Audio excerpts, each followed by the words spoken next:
Hello student, welcome on my channel. आज मैं आपको मैथ्स क्लास 10th का एक्सरसाइज 2.2 का कॉन्सेप्ट समझाने जा रही हूँ, जो कि न्यू एनसीईआरटी सिलेबस के थ्रू होने जा रहा है। आइए देखते हैं इसका पहला टॉपिक है। इसका टॉपिक है relation between the zeros and the coefficient of a polynomial, यानी कि किसी भी पॉलिनोमियल का कोफिशिएंट और जीरोज के बीच में क्या रिलेशन होता है हम वो बताने जाएंगे।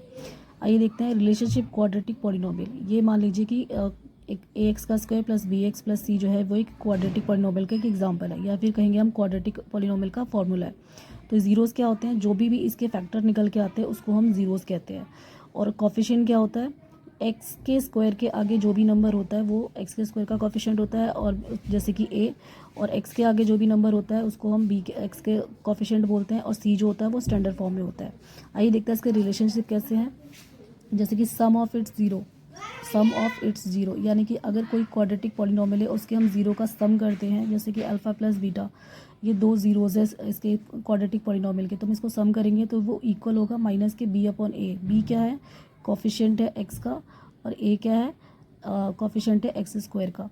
ठीक है, तो इसका मतलब इनका रिलेशन ये है कि किसी भी क्वाड्रेटिक पॉलिनोमियल का जो ज़ीरोज़ का सम होता है वो बराबर होता है माइनस का बी अपॉन ए, यानी कि एक्स के कॉफिशिएंट और ए के कॉफिशिएंट के।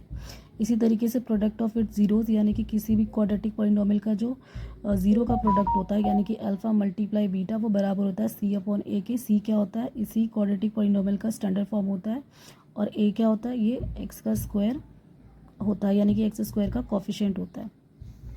आइए देखते हैं इसको एक एग्जाम्पल के जरिए समझते हैं। फॉर एग्जाम्पल एक्स का स्क्वायर प्लस 7x प्लस 10, यहाँ पे हमें एक क्वाड्रेटिक पॉलिनोमियल दिया गया है, और हम इसको इस तरीके से तोड़ेंगे बीच वाले मिडल टर्म को, यानी कि इसके मिडल वाले टर्म को इस तरीके से तोड़ना है कि हमको प्लस या माइनस करने पे 7x मिल जाए और मल्टीप्लाई करने पे 10 मिल जाए। तो हम इसे ऐसे लिखेंगे, एक्स का स्क्वायर प्लस का 2x प्लस 5x, तो 2x और 5x को प्लस करने पर 7x मिल जाएगा, और 2 और 5 को मल्टीप्लाई करने पे 10 मिल जाएगा, और इज इक्वल टू में 0।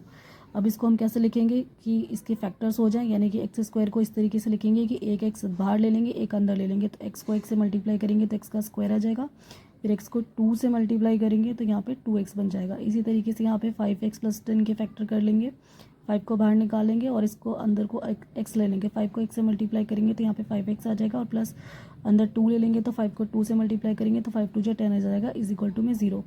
अब ये वाला x और ये वाला प्लस 5, इनको हम एक साथ ले लेंगे, x प्लस 5, और यहाँ पे x प्लस 2 और x प्लस 2 दोनों में से एक को कॉमन ले लेंगे, तो x प्लस 2 को हमने कॉमन ले लिया है। ठीक है, इस तरीके से यहाँ पे x प्लस 5 बराबर में 0 लिखेंगे, तो x इज इक्वल टू 5 को इधर लेके जाएंगे इक्वल के निशान के बाद, तो उसका साइन चेंज होकर माइनस हो जाएगा। इसी तरीके से x प्लस 2 बराबर में 0 लिखेंगे, तो x बराबर में यहाँ पे x प्लस के 2 को इधर लेके जाएंगे तो ये माइनस का 2 हो जाएगा। तो ये हमें दो ज़ीरोज़ जो हैं वो मिल चुके हैं इस पॉलिनोमियल के।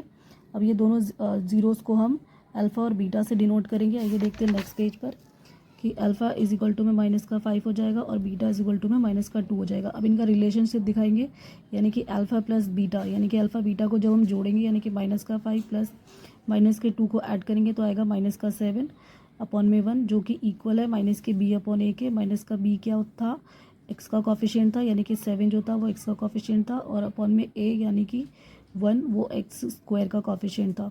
इसी तरीके से A multiply alpha multiply beta, जो कि इक्वल होता है, इसको मल्टीप्लाई करेंगे अल्फ़ा को बीटा से, यानी कि -5 को मल्टीप्लाई करेंगे माइनस के 2 से, तो आएगा 5 2 ज़ा 10। 10 क्या था, सी अपॉन ए, 10 था स्टैंडर्ड फॉर्म, सी जो था वो 10 के को डिनोट कर रहा था, यानी कि 10 जो था वो स्टैंडर्ड फॉर्म में था, जो कि सी के बराबर है, और 1 जो है वो ए के बराबर है, यानी कि एक्स स्क्वायर का कॉफिशिएंट है। तो इस तरीके से हमने किसी भी क्वाड्रेटिक पॉलिनोमियल के ज़ीरोज़ और उसके कॉफिशिएंट का रिलेशनशिप यहाँ पर बताया है। आशा है आपको मेरी वीडियो पसंद आई है होगी। पसंद आती है तो उसे लाइक कीजिए, शेयर कीजिए, कमेंट कीजिए, और मेरे चैनल को सब्सक्राइब कर लीजिए। Thank you.